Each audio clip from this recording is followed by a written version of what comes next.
Price ആക്ഷനാണല്ലോ നമ്മൾ ഇന്നലെ നോക്കിക്കൊണ്ടിരുന്നത്. Price ആക്ഷനകത്ത് തന്നെ ടൈം ഫ്രെയിം അനലൈസ് ചെയ്യാനുണ്ട്. അത് ഏത് ടൈം ഫ്രെയിമാണ് നമ്മൾ ഉപയോഗിക്കുന്നത്, 1 ഹവറിൻ്റെ ആണോ അല്ലെങ്കിൽ 4 ഹവറിൻ്റെ ആണോ മിനിറ്റുകളുടെ ആണോ, അങ്ങനെ ടൈം ഫ്രെയിം ഉണ്ട്. ഓക്കെ, പിന്നെ ട്രെൻഡ് തിരിച്ചറിയണോ, ട്രെൻഡ് മനസ്സിലാക്കിയാണല്ലോ നമ്മളിത് ചെയ്യുന്നത്. അപ്പോൾ ട്രെൻഡിൻ്റെ അനലൈസിസ് ഉണ്ട്, ഹയർ ഹൈ ഹയർ ലോ അങ്ങനെയൊക്കെയുള്ളത്.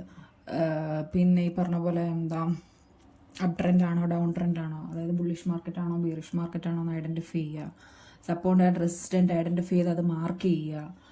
പിന്നെ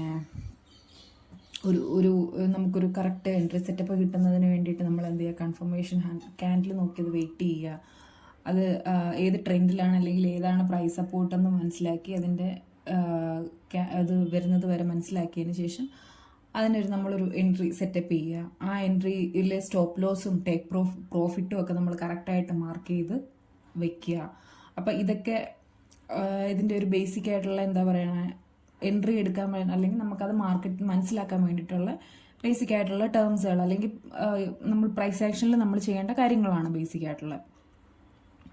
റിസ്ക് മാനേജ്മെൻറ്റ് എപ്പോഴും കറക്റ്റായിട്ട് വെക്കുക. അതായത് നമ്മൾ റിസ്ക് സ്റ്റോപ്പ് ലോസ് വെക്കുന്നതനുസരിച്ച് റിസ്ക് മാനേജ്മെൻറ്റ് കറക്റ്റായിട്ട് വെക്കുക. 1:2% എന്നാണല്ലോ, അപ്പോൾ റിസ്ക് മാനേജ്മെൻറ്റ് കറക്റ്റായിട്ട് വെക്കുക. പിന്നെ എൻ്റെ ഒരു ഇതെന്ന് വെച്ചാൽ ഞാൻ ജേണൽ ഇൻ ദ സെൻസ് ഞാൻ ഇതൊന്നും ചെയ്തു തുടങ്ങിയിട്ടില്ലല്ലോ, ഡെമോ ഒന്നും ചെയ്തു തുടങ്ങിയിട്ടില്ലല്ലോ. അപ്പോൾ അതുകൊണ്ട് ജേണൽ എഴുതിയിട്ടില്ല. പക്ഷെ അവർ പറയണമെന്ന് വെച്ചാൽ ഒരു ട്രേഡിംഗ് ജേണൽ എഴുതുന്നത് നല്ലതാണെന്നാണ് പറയുന്നത്. ഓക്കെ, പിന്നെ ഇതിനകത്ത് ഞാൻ ബിഗിനിങ് സ്റ്റേജിലാണല്ലോ, ഏറ്റവും ഫസ്റ്റ് സ്റ്റേജിലാണല്ലോ. അപ്പോൾ അതുകൊണ്ട് ഞാൻ ഇപ്പം അത്യാവശ്യം അതായത് കുറച്ച് ടേംസും കുറച്ച് ബേസിക് ആയിട്ടുള്ള കാര്യങ്ങളും ഇപ്പോൾ ഈ പ്രൈസ് ആക്ഷൻ ആയാലും മറ്റുള്ള ടേമുകളായാലും അപ്പോൾ ഇതിൻ്റെയൊക്കെ ഒരു ബേസിക് ആയിട്ടുള്ള ഒരു സംഭവം ഉണ്ടല്ലോ, തിയറി പാർട്ട്, അത് ഞാൻ ഏകദേശം ഒരു ലെവലിൽ എത്തിച്ചിട്ടുണ്ട്. അപ്പം എനിക്ക് ചാർട്ടിലോട്ട് പോകാം എന്നാണ് എനിക്ക് തോന്നുന്നത്.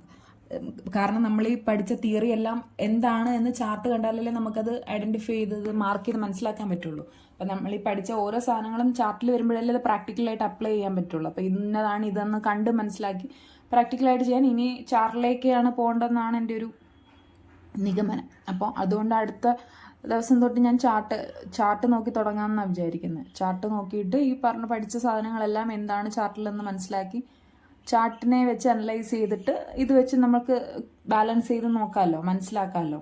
അപ്പോൾ അതൊക്കെ കഴിഞ്ഞിട്ടല്ലേ പിന്നെ നമ്മളൊരു സ്ട്രാറ്റജി പഠിക്കുന്നതും. പിന്നെ ഇതിനകത്ത് കുറേ സാധനങ്ങൾ ഇനിയും പഠിക്കാനുണ്ടല്ലോ. അപ്പോൾ ഇനി നാളെ തൊട്ട് തിയറി പാർട്ട് വെച്ചിട്ട് കമ്പയർ ചെയ്ത് വീഡിയോ കണ്ടു തുടങ്ങാം.